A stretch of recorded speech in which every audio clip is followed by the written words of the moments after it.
Welcome to the Flames of War field manual from the Dice Gods. In this video we're going to talk about the phase which happens at the beginning of each player turn, also known as the starting step. Where do they come up with these names? The starting step is all about getting your admin done.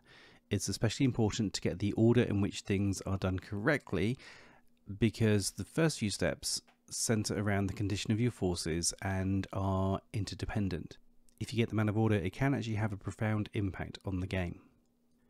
Many of these steps are resolving conditions which are caused by combat, either through loss of units or impact on their morale. We will explain what these conditions are briefly here, but cover them in more detail in the videos which cover when they actually occur. Right, we have 9 steps in the starting step to cover off, so let's get going. First, we remount tanks. When a tank is hit by enemy fire, there are 3 possible outcomes. Everything's fine, the tank is destroyed,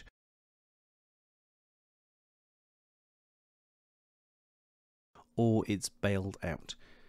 The last is where the crew decides they've had quite enough and get out of the tank for a minute. So your first thing to do is to see if they feel brave enough to get back in or remount. To remount, you roll a d6 for each tank, one at a time, and if you roll equal to or more than their remount, if they have one, or motivation value, they're back in and ready to fight. If you fail, the tank remains bailed out and unable to do anything that turn. Second on the list, rallying pinned units. This is similar to remounting, but for infantry, gun teams, and unarmoured vehicles. If a unit of infantry takes 5 or more hits in a single shooting step, or 8 hits if there are more than 12 teams in the unit, looking at you Soviets, then they become pinned down. A pinned unit can't move close to the enemy, can't move into line of fire of the enemy, and shoots using its moving rate of fire.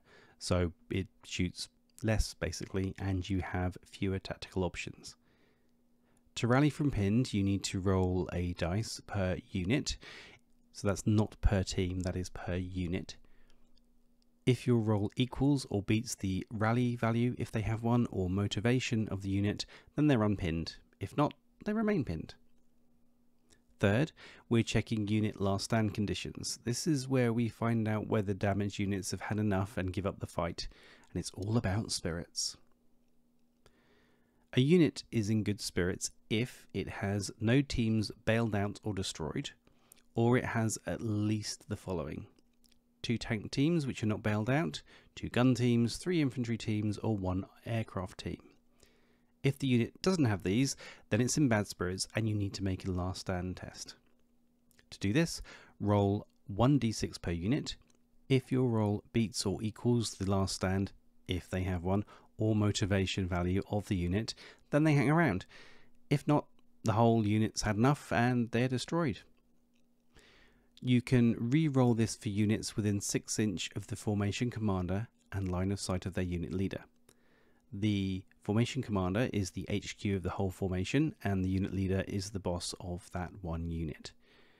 For vehicles, leave them on the board as wrecks, infantry vanish, and transports dump any passengers and then make a run for it. Note that HQ units need never take a last stand check, they're just too damn brave, soldier. The fourth step, we're getting really serious, because we're checking the formation last stand. If this goes wrong, the formation breaks and it's game over, man.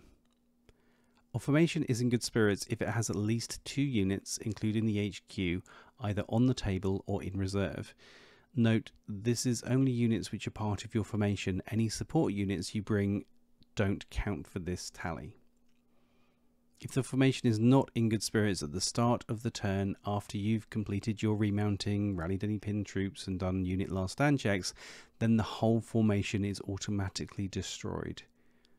If a player has no formations in good spirits, then they lose the game and all objectives go to their opponent. Oof.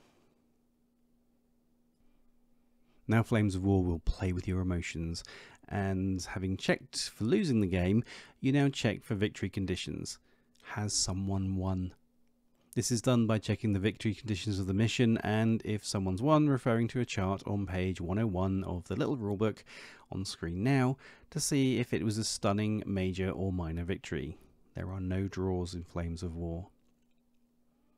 If no one has run away and no one has won, we now get into the meat of the turn.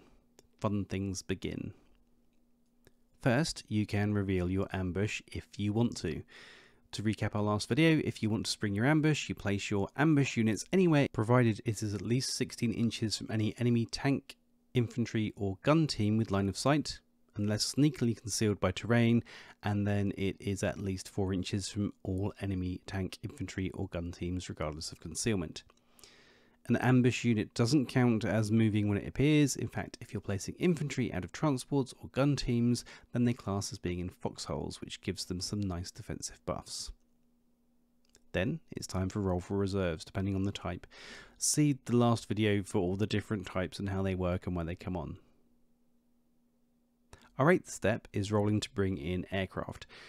Planes don't stay on the board, they do strafing runs and then leave. So each turn you'll need to roll to see if they come on. Simply roll a d6 for each aircraft unit, and on a 4+ that unit arrives and can be placed on the board during the movement step. If not, they don't arrive and stay back at base for a cup of tea. The 9th and final step is to remove any smoke markers which your units created in your previous turn. With that done, your admin is complete. You're then off to the movement step, which conveniently is our next video. So, there's the starting step. As you see, it's well named. If you have any questions regarding the step, drop them in the comments below. Please give this video a like, subscribe to the channel, and hit the bell to ensure you're here for the next one. If the field manual is being really useful, please consider joining our Patreon to help support and improve what we're doing. But for now, thanks for watching, and we will see you again soon.